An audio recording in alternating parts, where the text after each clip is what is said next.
నమస్తే, నేను ఇందు. ఏపీలోని అమరావతి గురించి జర్నలిస్ట్ కృష్ణంరాజు గారు కొన్ని సంచలన వ్యాఖ్యలు చేశారు. అది దేవతల రాజధాని కాదు, అది వేశ్యల రాజధాని అంటూ మహిళలను కించపరిచేలాన్న వ్యాఖ్యలు చేశారు. సో మరి ఈ నేపథ్యంలోనే కొమ్మినేని శ్రీనివాసరావు గారు కూడా ఆయనకు సపోర్ట్ చేస్తూ మాట్లాడారు. అండ్ అలాగే కొమ్మినేని శ్రీనివాసరావు గారు కూడా అరెస్ట్ అయ్యారు. సో ఇప్పుడు కృష్ణంరాజు గారు ఒక పొలిటీషియన్ ఇంట్లో మకాం వేసినట్టు పోలీసులకైతే కీలక సమాచారం అందినట్టు తెలుస్తుంది. మరి దీని గురించి మాట్లాడడానికి మనతో పాటు డాక్టర్ దుర్గా వడ్లమాని గారు ఇప్పుడు మనతో ఉన్నారు. నమస్తే మ్యామ్. నమస్తే అండి మేడం. మరి ఏపీలోని అమరావతి గురించి జర్నలిస్ట్ కృష్ణంరాజు గారు అయితే కొన్ని సంచలన వ్యాఖ్యలు చేశారు.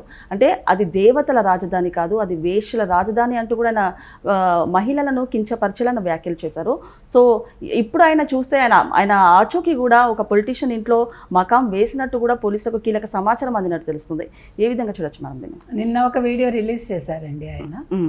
నేను క్షమాపణ చెప్తున్నాను అంటూనే ఆయన 2 సార్లు భారతీరెడ్డి క్షమాపణ చెప్పుకున్నారు. మనం గమనించాల్సింది ఏంటంటే కొమ్మినేని గారి వీడియో చేసినా లేదు కృష్ణంరాజు గారి వీడియో చేసినా ఇద్దరు కూడా ముఖ్యంగా భారతీరెడ్డి గారు క్షమాపణ చెప్పడానికి చేశారు. ఇప్పుడు అరెస్ట్ అయ్యాక కూడా కొమ్మినేని గారు మళ్ళీ భారతీరెడ్డికి క్షమాపణ చెప్పారు.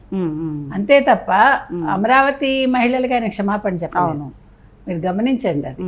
అంటే వీళ్ళకి రాష్ట్రం కంటే కూడా వాళ్ళకి వాళ్ళ జగన్మోహన్ రెడ్డి, భారతీరెడ్డి, సాక్షి ఛానల్ ముఖ్యం. అంటే వాళ్ళకి పాప అన్నం పెడుతుంది కదా, 9 ఏళ్ళుగా ఎవరు కొమ్మినేని శ్రీనివాసరావు గారికి వాళ్ళు అన్నం పెడుతున్నారు. సరే, ఏది ఏమైనానండి, కృష్ణంరాజు అనే వ్యక్తి ఇవాళ మళ్ళీ ఒక వీడియో రిలీజ్ చేశారు. కొమ్మినేని కూడా ఇవాళ మళ్ళీ ఒక వీడియో రిలీజ్ చేశారు. ఇద్దరు కూడా పశ్చాత్తాపం అయితే లేదు ఎక్కడా కూడా. మేము అన్నదాన్ని వక్రీకరించారు అన్నట్టుగా మాట్లాడుతూ మేము అలా అనలేదు, నా నోట్లోంచి ఆ పదాలు రాలేదు అని కొమ్మినేని గారు అంటారు. కృష్ణంరాజు ఏమంటారంటే నేను అలాంటి ఉద్దేశంతో అనలేదు, అక్కడ ఎక్కువ మంది ఉన్నారు అని మళ్ళా ఆయన మొత్తం వివరణ ఇవ్వడానికి ప్రయత్నించాను. అక్కడ గణనీయంగా సంఖ్య ఎక్కువ ఉంది అంటాడు ఆయన అమరావతి చుట్టుపక్కల. కానీ మీరు గమనించాల్సింది ఏంటంటే టైమ్స్ ఆఫ్ ఇండియా వాళ్ళు ఇచ్చిన రిపోర్ట్ మొత్తం మీరు చూసారంటే వాళ్ళు ఆరోగ్యాన్ని దృష్టిలో పెట్టుకుని అక్కడ మీరు చర్యలు తీసుకోవాలని చెప్పారంటే ఒక సర్వే, అది దేనికి సంబంధించి ఆరోగ్యపరంగా తీసుకున్నారు తప్ప అంటే ఎయిడ్స్కి సంబంధించి అక్కడ వేశ్యలు ఎక్కువ ఉన్నారని కానీ లేకపోతే అది వేశ్యలకి నిలయం అని కానీ వాళ్ళు ఎక్కడా ప్రస్తావించలేదు. అమరావతి పదం ఎక్కడా రాలేదు మీకు, మీరు గమనిస్తే కనుకైతే. ఇప్పుడు ఆంధ్రప్రదేశ్ భారతదేశంలో 2వ స్థానంలో ఉంది వేశ్యలకు సంబంధించి, మొదటి స్థానంలో కర్ణాటక ఉంది. మరి మీరు కర్ణాటక అని అంటారా? మరి ఆయన ఎలహంకలో ఉంటారు కదా బెంగళూరులో, మరి కర్ణాటకని తిడతాడు ఆయన? కర్ణాటకని వేశ్యల రాజధాని అంటాడా? లేదు బెంగళూరు వేశ్యల రాజధాని లేకపోతే కర్ణాటక వేశ్యల రాష్ట్రం అని అంటారు, తప్పు కదా. ఇప్పుడు కర్ణాటకని ఏమంటారు మీకు? కర్ణాటక చందనానికి పెట్టింది పేరు కదా. అలాగే కర్ణాటక ఒక సిలికాన్ వ్యాలీ లాగా, అంటే ఒక టెక్నికల్గా అంటే ఐటీ వాళ్ళకి అది హబ్ అని మంచి మాటలు చెప్తాం మనం. ఇప్పుడు ఏ రాష్ట్రం గురించి అయినా మంచి చెడు 2 ఉంటాయండి. చెడు ఎవడు ప్రొజెక్ట్ చేయడు, మంచినే ప్రొజెక్ట్ చేస్తారు. ఇప్పుడు అమరావతికి మళ్ళా ఒక ఇదేమంటారు ఒక వెలుగు రాబోతోంది, అమరావతికి ఒక పునరుజ్జీవనం రాబోతోంది. కాబట్టి సాక్షి వాళ్ళు పని కట్టుకుని నిన్న అది మాట్లాడటం జరిగింది, అందులో ఎటువంటి సందేహం మనకు అక్కర్లేదు. కృష్ణంరాజు గారు ఆ మాట్లాడిన విధానం చూస్తే మీరు అమరావతి, అమరపురి, అమరావతి ఒకప్పుడు రాజధాని అంటే అమరావతి రాజధాని అంటే అది వేశ్యల రాజధాని అని ఆయన పర్టికులర్గా మాట్లాడాడు. అందులో ఎటువంటి సందేహం లేదు. మళ్ళా దానికి వివరణ ఇచ్చుకోవడంలో కూడా ఆయన విఫలమయ్యాడు చెప్పాలంటే. ఇక్కడ ఇవాళ అరెస్ట్ చేశారు, అమరావతి ప్రజలు నా మీద కేసు పెట్టారు అందుకని అరెస్ట్ చేశారని కొమ్మినేని అంటున్నారు. అంటే అది ఎవరని పర్టికులర్గా ఎందుకు ఉంటుంది? ఇప్పుడు మహిళల మనోభావాలు దెబ్బతిన్నాయి కాబట్టి ఖచ్చితంగా వాళ్ళు పెడతారు. అమరావతి ఒక చారిత్రక కేంద్రం అండి, చరిత్ర ఉంది దానికి. ఒక బౌద్ధం పరిడ వెళ్ళింది అక్కడ, హిందూ మతం పరిడ వెళ్ళింది అక్కడ, దేవాలయాలు ఉన్నాయి మీకు అక్కడ.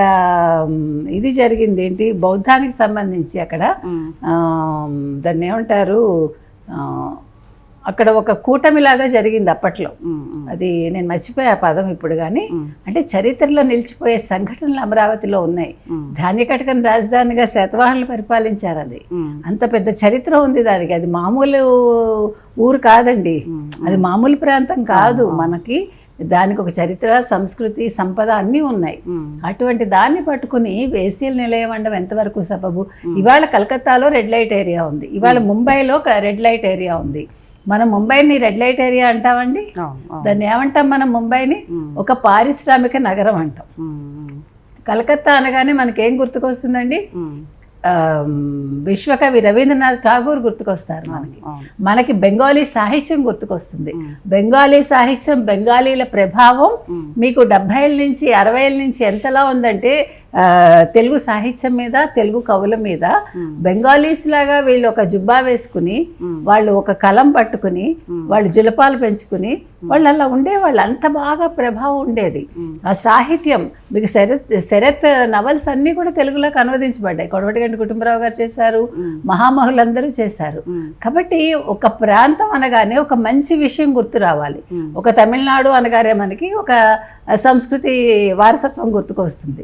కేరళ అనగానే దేవభూమి అని గుర్తుకొస్తుంది మనకి. సో మేడం, మరి చూసుకుంటే అంటే ఎవరైతే ఆయన వ్యాఖ్యలు చేశారో వాళ్ళు కూడా కేవలం వాళ్ళ పుట్టకూటి కోసం అలాంటివి చేస్తూ ఉంటారు. అలాంటిది వేశ్యాన్ని పట్టుకొని వేశ్య అని కూడా అనద్దు. కాకపోతే ఆయన చేసిన వ్యాఖ్యలు మొత్తం యావత్ మహిళలని కించపరిచేలా ఉన్నాయి. సో మరి ఏ విధంగా చూడొచ్చు మేడం దీన్ని? మనం నిన్ననే చెప్పామండి, ఇవాళ అమరావతి వేశ్యల రాజధాని అని ఎప్పుడైతే అన్నారో, ఇదే కృష్ణా నుంచి వచ్చిన వాళ్ళు వీళ్ళిద్దరు, ఈ జర్నలిస్టులు ఇద్దరు. కాబట్టి ఇవాళ వేశ్యలకు సంబంధించి అన్నారు కాబట్టి అక్కడ ఉండే మహిళలందరూ వేశ్యల.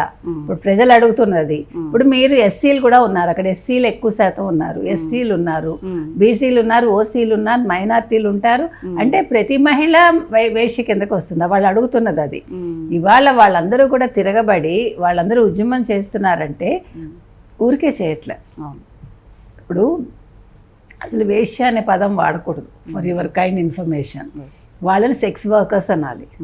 ఎందుకంటే అదొక పని అంతే, వాళ్ళ పొట్టకూటి కోసం వాళ్ళు ఆ పని చేస్తున్నారు. కాబట్టి మీరు వాళ్ళకి ఒక గౌరవంగా వాళ్ళని సెక్స్ వర్కర్స్ అనాలి. ప్రతిదానికి ఒక పదం ఉంటుంది. మనం ఇష్టానికి మాట్లాడతామంటే నీ ఎంత సంకుచితత్వం ఉందో కృష్ణన్ రాజు బుర్రలో మీకు అర్థమవుతుంది. అంటే ఎంత కేవలం అంటే ఒక సాక్షి కోసం, ఒక జగన్మోహన్ రెడ్డి కోసం, ఒక భారతీ రెడ్డి కోసం ఇవాళ వాళ్ళు అక్కడ ఎప్పుడైతే రాజధాని మళ్ళా రెడీ అయిపోతుంది, మళ్ళా రాజధాని కోసం, మళ్ళా ఒక మెగా సిటీ కోసం 33,000 ఎకరాలు ఆల్రెడీ ఇచ్చేసారు. ఇప్పుడు మెగా సిటీ కోసం మళ్ళా 43,000 ఎకరాలు పూల్ చేస్తున్నారు అనేసరికి వాళ్ళ సంతోషం కోసం ఆయన ఇట్లా మాట్లాడతాడా? అంటే అమరావతిని కించపరిస్తే అది రాజధాని కాకుండా పోతుందా? రాజధాని విషయంలో కేంద్రం కూడా ఏం చెప్పిందండి, మాకు సంబంధం లేదు, అది రాష్ట్ర పరిధిలో ఉంది అని సుప్రీంకోర్టుకే చెప్పింది మోదీ ప్రభుత్వం. కాబట్టి ఇవాళ అమరావతిని మీరు ఎన్ని కుట్రలు కుతంత్రాలు చేసి ఆపాలనుకున్నా ఆగదు అది. అక్కడ రైతులు ఉన్నారు, రైతు మహిళలు ఉన్నారు, ఉద్యమాలు చేసిన వాళ్ళు ఉన్నారు, పెద్ద చరిత్ర ఉంది దానికి. ఇవాళ మీరు ఈ మహిళలను అన్నారంటే అందులో మీ కుటుంబ సభ్యులు కూడా ఉన్నారా అని ప్రతి ఒక్కళ్ళు అడుగుతున్నారు. కాబట్టి మనం చెప్పొచ్చేది, వాళ్ళ కృష్ణన్ రాజు బెంగళూరులో దాక్కున్నారా, ఆ రాజకీయ నాయకుడు జగన్మోహన్ రెడ్డా అంటే యలహంక ప్యాలెస్లో దాక్కున్నారు అతను, లేదు ఎక్కడ దాక్కున్నారు, ఎప్పుడు బయటకు వస్తారు? ఇవాళ మళ్ళీ ఒక రెండో వీడియో చేశాక కూడా ఆయనలో ఒక పశ్చాత్తాపం రాలేదు. గోటితో పోయేదాన్ని వీళ్ళు గొడ్డల దాకా ఎందుకు తెచ్చుకుంటున్నారు? ఎవరైనా తప్పు చేస్తే పశ్చాత్తాపం అనేది చాలా అవసరం. అది కొమ్మినేనిలోనూ కనిపించట్లేదు, మనకి కృష్ణన్ రాజులోనూ కనిపించట్లేదు. వాళ్ళు చేసిన 2 వీడియోస్లో కూడా వాళ్ళు భారతీ రెడ్డికి క్షమాపణ చెప్పుకోవడంలో నిమగ్నమై ఉన్నారు. జగన్మోహన్ రెడ్డిని ఎందుకు మీరు తీసుకొస్తున్నారు, ఆయనకి సంబంధం ఏంటంటున్నారు. అంతే తప్ప మేము తప్పు చేస్తామని ఇద్దరు ఒప్పుకోవట్లేదు.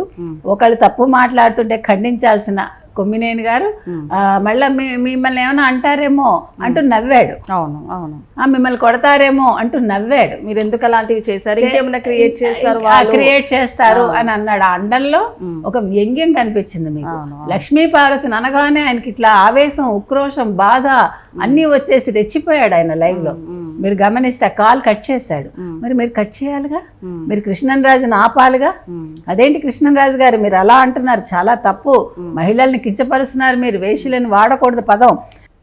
మేడం మీరు అన్నట్లు చూసుకుంటే వాళ్ళ ఇంట్లో కూడా ఆడవాళ్ళు ఉన్నారు, వాళ్ళ ఇంట్లో కూడా ఫ్యామిలీ ఉంది. అలాంటిది ఒక జర్నలిస్ట్ అయి ఉండి ఏదైనా ఒక స్టాండర్డ్గా జనరల్గా మాట్లాడాలి, ఆయన ఒక వైసీపీకి వత్తాసు పలుకుతూ ఇలాంటి వ్యాఖ్యలు చేయడం ఎంతవరకు కరెక్ట్ అంటారు? ఇప్పుడు మీరు జర్నలిస్ట్గా ఉన్నాడు ఆయన, ఇంకాను నాకు తెలియదు, నిన్నటితో అయిపోయింది ఆయన జర్నలిస్ట్ పదవి ఉందని నేను అనుకోవట్లే. జర్నలిస్ట్ అనే వాళ్ళకి కొన్ని నామ్స్ ఉంటాయండి, కొన్ని విలువలు ఉంటాయి. వాళ్ళ జగన్మోహన్ రెడ్డి చెప్పినట్టుగా విలువలు విశ్వసనీయత అనేది ఉండాలి. అవి రెండు కోల్పోయాక వాళ్ళు జర్నలిస్టులు ఎందుకు అవుతారండి? వాళ్ళు సాధారణ మనుషుల కంటే తక్కువ స్థాయిలో ఉన్నారు. ముఖ్యంగా కృష్ణరాజు గారిని తీసుకుంటే మీరు ఇవాళ చేసిన రెండో వీడియోలో కూడా ఆయన సమర్థించుకుంటున్నాడు, ఇక్కడ ఇంతమంది ఉన్నారు, ఇక్కడ ఎయిడ్స్ పేషెంట్స్ ఇంతమంది ఉన్నారు, ఇవన్నీ చెప్తున్నాడంటే what you want to say. ప్రతి రాష్ట్రంలోనూ ఉంటారు. నెంబర్ 2లో ఆంధ్రప్రదేశ్ ఉంది, నెంబర్ 3లో మహారాష్ట్ర ఉంది, నెంబర్ 4లో తెలంగాణ ఉంది, నెంబర్ 5లో గోవా ఉంది. సో వాట్, వాళ్ళు ఉంటారండి. ఇది నగరాలుగా పరిఢవిల్లేటప్పుడు రకరకాల మనుషులు వస్తూ ఉంటారు, భిన్న మనుషులు వస్తారు, భిన్న జాతులు వస్తాయి, భిన్న భాషలు మాట్లాడే వాళ్ళు వస్తారు. ఏ జాతిని, ఏ కులాన్ని, ఏ మతాన్ని, ఏ మహిళని మీకు తక్కువ చేసి మాట్లాడే అర్హత లేదు ఏ మనిషికి కూడా. మీరు ఎవరిని తక్కువ చేసి మాట్లాడకూడదు. నగరాలు అభివృద్ధి చెందే క్రమంలో అన్నీ ఉంటాయి, మంచి ఉంటుంది, చెడు ఉంటుంది. వేశ్యలు అనేవాళ్ళు ఇవాళ కొత్తగా దిగి రాలేదు. మీరు సాహిత్యం చదివితే సాహిత్యంలో కూడా ప్రతి కాలంలోనూ వేశ్యలు ఉన్నారు. మీకు ఇప్పుడు మధురవాణి కన్యాశుల్కం తీసుకుంటే మధురవాణి క్యారెక్టర్ ఏంటండి? కాబట్టి మనకి దేవదాసీలతగా ఉంది, అన్ని రకాలు. అంటే వీళ్ళందరూ కూడా కాలక్రమేణా మరుగైపోతున్నాయి. మరుగయ్యి వాళ్ళు ఏం చేస్తున్నారంటే దేవదాసీలు కావచ్చు, మరొకళ్ళు కావచ్చు, మీకు గతంలో పెద్దాపురం పాపలు అనేవాళ్ళు, పెద్దాపురం సానులు అనేవాళ్ళు, ఇప్పుడు వాళ్ళు ఎవరు లేరు. వాళ్ళందరూ కూడా మంచిగా అంటే నెక్స్ట్ జనరేషన్స్ అంతా కూడా బాగా చదువుకుని ఉద్యోగాల్లో స్థిరపడ్డారు, ఐటీ కంపెనీల్లో స్థిరపడ్డారు. వాళ్ళు చాలా అందంగా ఉండేవాళ్ళు అప్పట్లో. కాబట్టి ఇలాంటి వాళ్ళందరూ కూడా జనజీవన స్రవంతిలో కలిసిపోతున్నారు. కాబట్టి మనం వాళ్ళని కించపరిచి మాట్లాడే హక్కు మనకు లేదండి. వాళ్ళు సెక్స్ వర్కర్స్, అదొక వృత్తి అంతే. వాళ్ళు కడుపు కోసం వాళ్ళు ఆ వృత్తి చేసుకుంటున్నారు. కాబట్టి ఉంటారు కొంతమంది, వాళ్ళు కావాలని ఎవడు ఆ వృత్తిలోకి వెళ్ళరుగా. కాబట్టి ప్రతిదానికి ఒక నేపథ్యం ఉంటుంది. ఆ నేపథ్యం తెలుసుకోకుండా మనం మొత్తం మహిళలందరినీ, మీరు అమరావతి మహిళలందరినీ లేకపోతే అమరావతి చుట్టుపక్కల ఉండే మహిళలందరినీ ఒక ఘాటిని కట్టడం తప్పు కృష్ణరాజు గారు. మీరు వచ్చి లొంగిపోతే మర్యాదగా ఉంటుంది. మీరు క్షమాపణ చెప్తే మీకు కొంచెం అంటే ఇంకా కొంచెం మర్యాద పెరుగుతుంది, మీ మీద కాస్త గౌరవం వస్తుందని చెప్తున్నాను. క్షమాపణ సరిపోతుందంటారా మేడం? ఎలాగ అరెస్ట్ చేస్తారు? క్షమాపణ పశ్చాత్తాపం చెందినంత మాత్రాన శిక్ష ఉంటుంది, శిక్ష తగ్గుతుంది కాస్త అంతే. కాకపోతే ఏంటంటే ఆయన కొంచెం గౌరవం వస్తుంది. అది సో మనం ఫైనల్గా చూసుకుంటే మహానాడులో అయితే చంద్రబాబు నాయుడు గారు ఆడపడుచులకు సంబంధించి కొన్ని మంచి వ్యాఖ్యలు చెప్పారని. అంటే ఆడపడుచులు ఇప్పుడు చూసుకుంటే మగవాళ్ళతో సమానంగా లేరు, కాకపోతే అలాంటి రోజులు ముందు ముందు వస్తుంది, నేను తెస్తాను అంటూ కూడా వ్యాఖ్యలు చేశారు. సో ఇప్పుడు చూసుకుంటే వీళ్ళు మాత్రము ఆడవాళ్ళకు ఇలాంటివి వ్యతిరేకంగా వ్యాఖ్యలు చేస్తారు. సో ఇలాంటి ఎవరైతే కృష్ణంరాజు గారు కానివ్వండి, లేకపోతే కొమ్మినేని శ్రీనివాసరావు గారు కానివ్వండి, వాళ్ళంటి వ్యాఖ్యలు చేశారు. ఇలాంటివి కాకుండా వీళ్ళని కట్టడి చేయాలంటే ఏ విధంగా చేయొచ్చు అంట? ఏంటి అది వాళ్ళ పార్టీ స్టాండ్ అలా ఉందన్నమాట. అంటే ఇప్పుడు మీ పార్టీ పెద్ద ఎలా ఉంటాడో ఆ సంస్కారం ఎలా ఉంటుందో దాన్ని బట్టి మీ మాటలు ఉంటాయి. తెలుగుదేశానికి మొదటి నుంచి కూడా మహిళలకి ఒక గౌరవం ఇచ్చిన పార్టీ, అది మహిళలకు ఆశ హక్కు ఇచ్చిన పార్టీ, మహిళల కోసం తపన పడే పార్టీ, డ్వాక్రా ఇచ్చిన పార్టీ. కాబట్టి అటువంటి పార్టీ తరఫున చంద్రబాబు నాయుడు గారు అలాగే మాట్లాడతారు. అంటే ఇవాళ మహిళలను అన్నారు కాబట్టి ఆయన ఉపేక్షించలేదు. ఇప్పుడు తనని ఇబ్బంది పెట్టిన వాళ్ళని ఆయన వదిలేశారు, మీరు గమనించండి. కానీ మహిళల్ని ఇవాళ ఒక వ్యాఖ్య చేసిన వాళ్ళని ఆయన వదిలిపెట్టట్లా. ఇక్కడ రెడ్ బుక్ రాజ్యాంగము కాదు, చంద్రబాబు నాయుడు గారి రాజ్యాంగము కాదు. పోలీసులు ఎవరైతే అనుచిత వ్యాఖ్యలు చేశారో వాళ్ళని అరెస్ట్ చేస్తారు అంతవరకే. కాబట్టి మీరు అన్నారు వైసీపీ వాళ్ళకి ఎవరు చెప్తారు బుద్ధి అని? జగన్మోహన్ రెడ్డి చెప్పాలి. కానీ అన్ఫార్చునేట్లీ ఆయన చెప్పే స్టేజ్లో లేరు, ఎందుకంటే ఆయనకే తెలియదు. ఆయన ఆనందపడతాడు. ఇప్పుడు ఒక అసెంబ్లీ సాక్షిగా ఒక మహిళను కించపరుస్తుంటే నవ్విన వ్యక్తి, ఒక చెల్లెల్ని పచ్చచీర మీద వ్యాఖ్యానం చేసిన వ్యక్తి, ఒక తల్లి చెల్లెలు క్యారెక్టర్ అసాసినేషన్ చేయించిన వ్యక్తి, ఇంకా మీరు మహిళల్ని గౌరవిస్తారు, వాళ్ళ పార్టీలో వాళ్ళందరికీ కూడా నీతులు బోధిస్తాడు ఆయన, ఇలా మాట్లాడకూడదని చెప్తాడని మీరు ఎలా అనుకుంటారు? కృష్ణరాజు మా మనిషి కాదు అన్నాడు తప్ప మహిళల్ని మేము ఇప్పుడు గౌరవిస్తాను కొత్తగా వాళ్ళు మాట్లాడుతున్నారు. అసలు కృష్ణరాజు అలా మాట్లాడటం తప్పు అని ఎక్కడ వాళ్ళు చెప్పలేదండి. ఈవెన్ కొమ్మినేని కూడా చెప్పలేదు. కాబట్టి మీరు అలాంటి పార్టీ నుంచి అలాంటివి ఆశించకూడదు. ఏది ఏమైనా కృష్ణరాజు గారి అరెస్టు రేపో మాపో జరుగుతుంది. నెక్స్ట్ పరిణామాలు ఏముంటాయో చూద్దాం. Okay madam, thank you.